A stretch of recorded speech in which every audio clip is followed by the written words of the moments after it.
A Division III sprinter with no scholarship just ran the exact same time the world bronze medalist ran on the biggest stage in track. Sam Blaskowski clocked 9.89 seconds in the 100 meters. That is the precise number Noah Lyles, an 8-time world champion, ran for his medal at the 2025 World Championships. A kid no college program wanted matched one of the most dominant sprinters of his generation, and nobody saw it coming. The story of how he got there is the part that should make every Diamond League athlete uncomfortable. How does a Division III kid end up running the same time as an Olympic-level sprinter? Start at the beginning, in Oshkosh, Wisconsin, a normal Midwestern town where kids play football and baseball, and nobody dreams about a world championship final. Blaskowski only found the track because he got cut from his high school basketball team and needed something to do in the winter. He played flag football, he swam, he played baseball in the fall.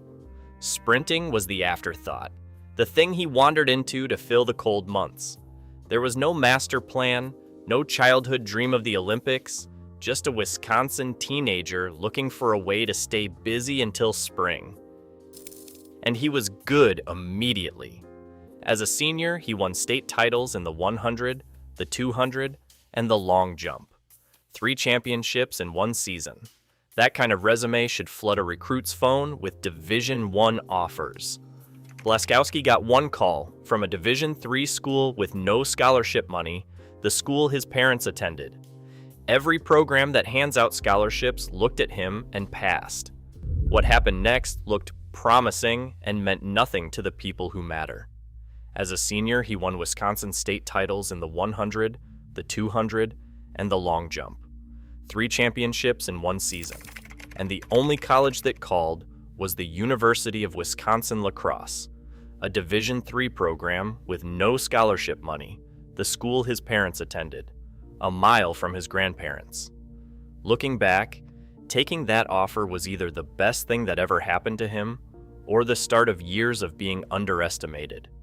It was both. At La Crosse, he won everything. 11 individual Division III national titles, 4 in the 100 meters, 3 in the 60 meters, 3 in the 200 meters. He even set a Division III record of 6.65 in the 60 meters along the way. He did not just qualify and place, he won repeatedly by margins that embarrassed the field. And the professional track world still would not take him seriously because the times that win Division III, somewhere around 10.2 or 10.4, are a different planet from a world championship final. So the question hung over him: real talent or just the fastest man in a slow room? There is a reason this story is worth telling, and that question is the heart of it. To answer it, Blaskowski had to test himself against actual professionals. That meant moving to Florida to train with Dennis Mitchell's Star Athletics group in Montverde, alongside Sha'Carri Richardson and Kenny Bednarek, athletes with Olympic and World Championship credentials.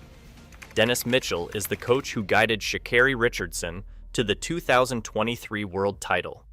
He has built finalists out of raw talent for years, and he is not in the business of carrying runners who cannot keep up in his sessions. But he had no money to get there. So he took a job at a small regional airport, worked the off-season, saved every dollar, and moved south to bet everything on himself. A man with 11 national titles, clocking in for airport shifts to fund a long shot. No agent fronting the money, no shoe company covering rent, just a paycheck from a regional airport and a one-way drive to Florida. His personal best heading into 2026 was 10.05 seconds. Respectable for a former Division III runner, and still a full second of context away from the men who win global medals. The first months of 2026 did not pay off. His personal best was 10.05 seconds. He raced 5 times, 3 at altitude, and never broke 10 seconds, and never finished better than 3rd. The doubt came back louder. Maybe the airport gamble was a mistake. Every flat result was another voice saying the Division III kid had finally found his ceiling, and that the move to Florida had been a beautiful way to learn a hard lesson. And the timing of what happened next was almost too perfect. Before I tell you the result, drop it in the comments. Did you think a Division III kid who worked an airport job could ever match a world medalist? I want to know who believed it. May 30th, 2026. The Music City Track Carnival in Cleveland, Tennessee. Blaskowski settles into the blocks. The gun fires. The field comes off the line even, and through 60 meters, Blaskowski takes control. He crosses the line clear, and the clock reads 9.89 seconds with a legal tailwind. Cameron Crump finished second in 9.99. Brandon Hicklin finished third in 10.05. The top four were all American, and Blaskowski took the race by a full tenth of a second. His first legal run under 10 seconds. He went from 10.05 straight to 9.89 in one race, skipping the 9.9 range entirely, cutting 0.16 seconds off his best in a single afternoon. Now line that number up against the best 100-meter final in years. At the 2025 World Championships in Tokyo, Oblique Seville won gold in 9.77 seconds. Keishane Thompson took silver in 9.82 seconds. And Noah Lyles, an 8-time world champion and Olympic gold medalist, ran 9.89 seconds for the bronze. That is the exact time Sam Blaskowski just ran on a track in Tennessee. Put him in that Tokyo final, and he is standing on the podium. A former Division III athlete with no scholarship and an airport job ran a world championship medal time. Think about who he just pulled level with. Noah Lyles is an 8-time world champion and an Olympic gold medalist, one of the faces of the entire sport. Blaskowski, a year removed from Division III meets that nobody filmed, ran his exact medal time. That is not the fastest man in a small pond. That is a world-class sprinter the entire system failed to see. And the run wrote the record book on the way through.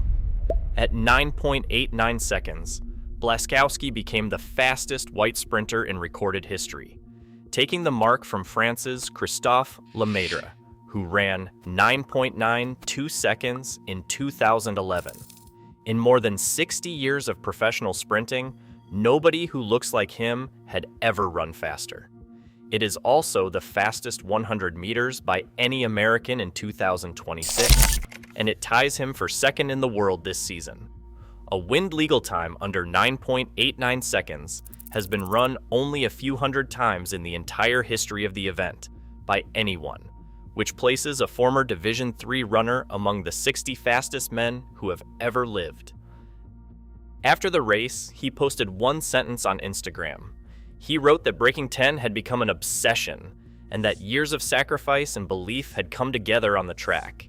No speech, no victory lap at the coaches who ignored him, just a quiet acknowledgement of the cost. So here's the question worth sitting with. The real question is not whether Sam Blaskowski is fast. He just ran a world championship medal time. The real question is how many other Sam Blaskowskis the system is scrolling past right now. Los Angeles 2028 is 2 years away. He will be 25 in his prime on home soil. So tell me in the comments, Los Angeles 2028, Sam Blaskowski in the Olympic 100-meter final. Does he medal? And does he stand on a podium beside the very champions whose times he just matched? Drop it below. I read every single one.